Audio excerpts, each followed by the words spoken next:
Hi, I'm Max Walker&Williams, and today we are at 20... I nearly said 12. Hi, I'm Max Walker&Williams, and today I'm giving you a tour of 12... I knew that would come in. Hi, I'm Max Walker&Williams, and today I'll be giving you a tour of 21 Bairstow Street. It's going to be a 6-bed HMO house share that we are currently renovating.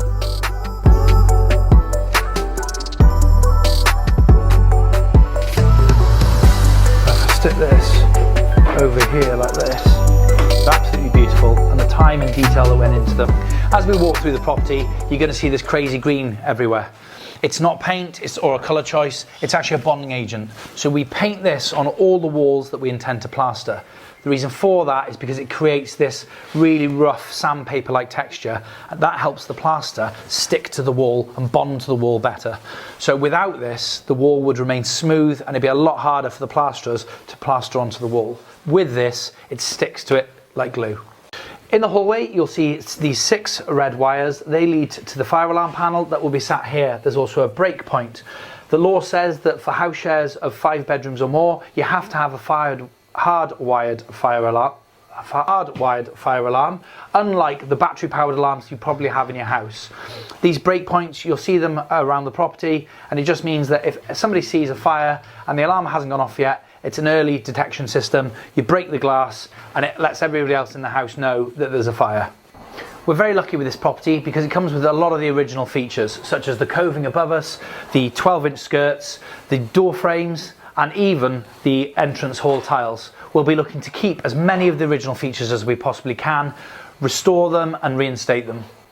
As you can see, we've got a door frame inside a door frame, and the reason for that is we're looking to retain the existing door frame, but they don't fit the standard fire doors that you have to have in properties like this. So we've built this door frame the door frame. This has got a routed joint that runs all the way around the entire door frame, and that's for an intermittent strip.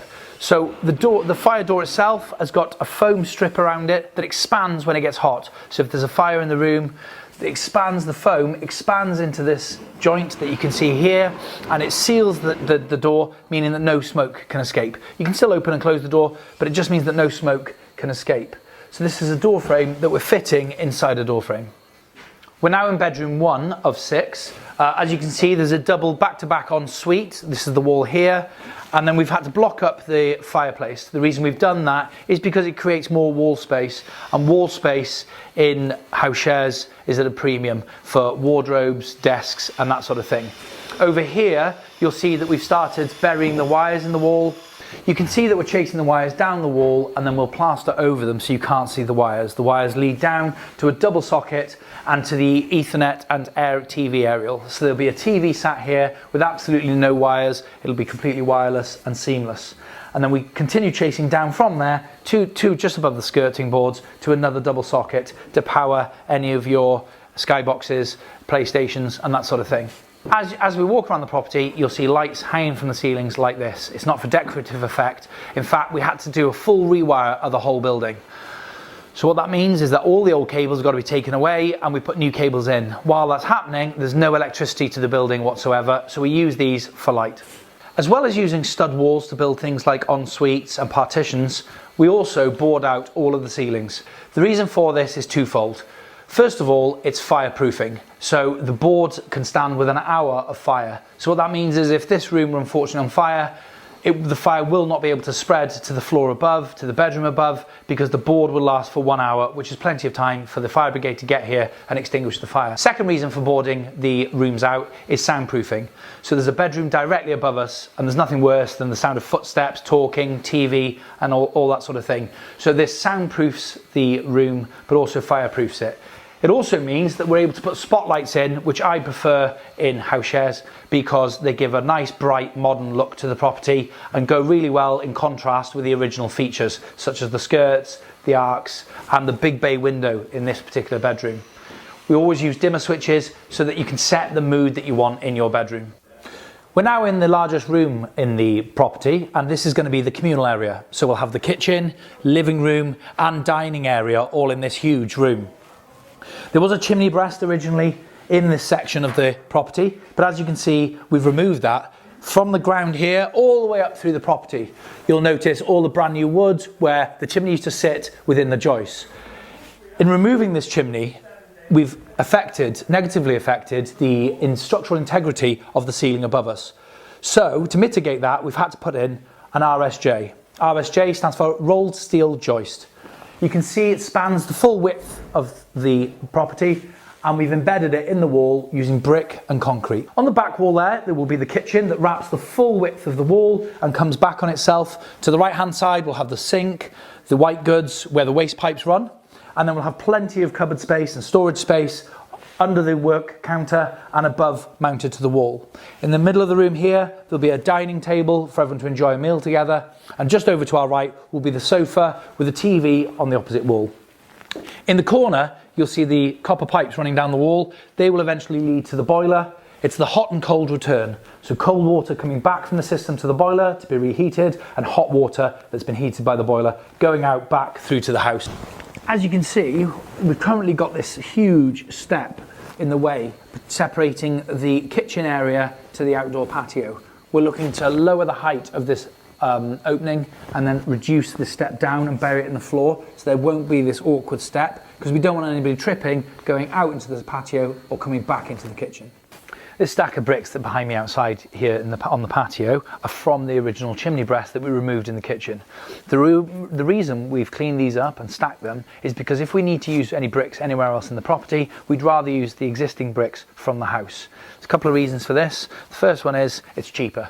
So why buy brick when we've got perfectly good brick here? The second thing is, why put new brick in an old property when we can use the bricks from the original house?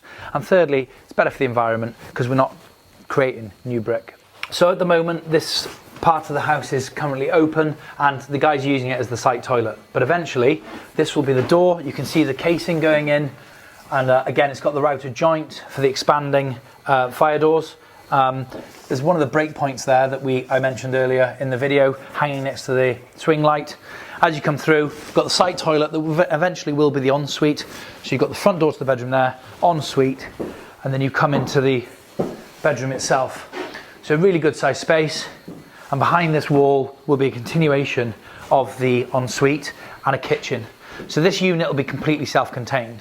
So from all the way down at the front door, the red wires follow through to this bedroom. So this will be the smoke detection system in the center of the room. Where you have a kitchen, you need a heat detector, and anywhere else, a smoke detector. So we're now in bedroom 3, and this one's a bit further along because the guys generally work from the top down so that they're not tracking mud and dirt through the property as if they were working down up. You can see over here that so they've chased the wires as they did downstairs down to the TV point with the Ethernet cable and the TV aerial and a double socket, but they've already buried it with concrete. So now we'll just smooth over this whole wall and then plaster it. In the ensuite in bedroom 3, we've got a slightly narrower door into the ensuite, and the reason for that is to get the benefit of a much wider shower tray. So you sacrifice the width of the door, which nobody's really bothered about, to get a much wider shower tray, which everyone is bothered about. In here, you've got, like I say, you've got a double wide shower tray, you've got the toilet and the basin, but the door is narrow. Also framed. Okay, thanks Rob. Property's 4 stories, including the basement, so it just keeps going up and up. Teaching me how to spray. Oh, it's easy peasy. Look at that. Up on the top floor, we're much further forward. As you can see, every wall has been plastered, and we've even started painting. This room is a self-contained apartment on the top floor, and it's going to be really, really special.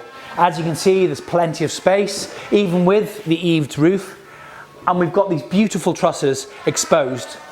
What we've done to expose these is when insulating the wall, we don't use the usual Kingspan board, which is about 4 inches deep. We use a more expensive, thinner insulation, and that means that we have more of the truss exposed. The plan is to sand the trusses back, polish them with the beeswax, and then have them really, really stand out when they're finished. And you can see the kitchen is in place. We're just waiting for the white goods to be delivered and they'll be slotted in. Then we just need to finish off with the lighting, put the gubbins in all the electric sockets, and we're ready to go. Over here, As the apartment comes round, you can see this wall has just been plastered. Once this is dry, it'll also be painted. And then through into the bathroom, and here you have the front door. So a really nice, small, self-contained apartment, but with the benefit of the communal space downstairs. Even though the ensuite is slightly small and it's got this eaves roof, we're okay because we've got enough height here, even for someone as tall as me, to have a nice shower. Currently stood in the shower, there'll be a full width, proper bath at the end there under the eave, which isn't a problem with the height because as you get into the bath, you duck down. Over in the corner there, we'll have the sink, and then you can see the waste pipe coming through the floor, ready for the toilet. The small thin water pipes here, one's hot coming up, one's cold going back down, are for the towel radiator that will be on the wall here. The much thicker water pipes that you see, again, are hot and cold, and they'll be connected to the taps for the bath that will be sat here. And the black pipe here will be connected to the waste. You pull the plug out of the bath, all that water will run down this pipe and through down to the drains on the ground floor. Stop filming my paint job. On the hallway, as you come out of that bedroom at the top floor here at number 21 Bairstow Street, you can see we've got this beautiful natural light coming in through the light well in the stair landing. Makes a massive difference because this isn't the biggest staircase in the world, so the natural light really helps illuminate the hallway and make it look a bit bigger and brighter. As you can see, the windows are completely rotten. They're sash windows and they're made out of wood. Being as we're in a conservation area, we will have to replace these like for like with wood sash windows. So outside at the front door, at the moment we've got this master lock key safe, and that's an ideal thing to have for builders who always forget their keys. You'll also see some wiring here for an intercom, hence all the wires. You've got all the different wires for all the different rooms in the property, and that means that people can buzz in their friends, answer the door, speak to the postman, speak to the deliveryman. This one here is for the CCTV camera that's going to be covering the front door area here for added security. And then either side you've got a pre-drilled hole there, and you've got a hole there, and these here are going to be lights. So we're going to have some beautiful cameras, mental. This apparently is the Christmas tree for this job. It's been handcrafted. I don't think I've ever seen anything more depressing. There is a present under the tree. I've been told it's for me. I don't want to spoil the surprise, and I'm not going to open it until Christmas Day, obviously. Pretty sure I can guess what it is. Half a brick. Thanks ever so much for watching this video. I really hope you found it informative and entertaining.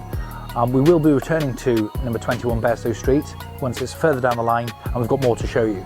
So tune in for that, subscribe so you don't miss that video, because it would be nice for you to see it finished. And if you did enjoy this video, please give it a like.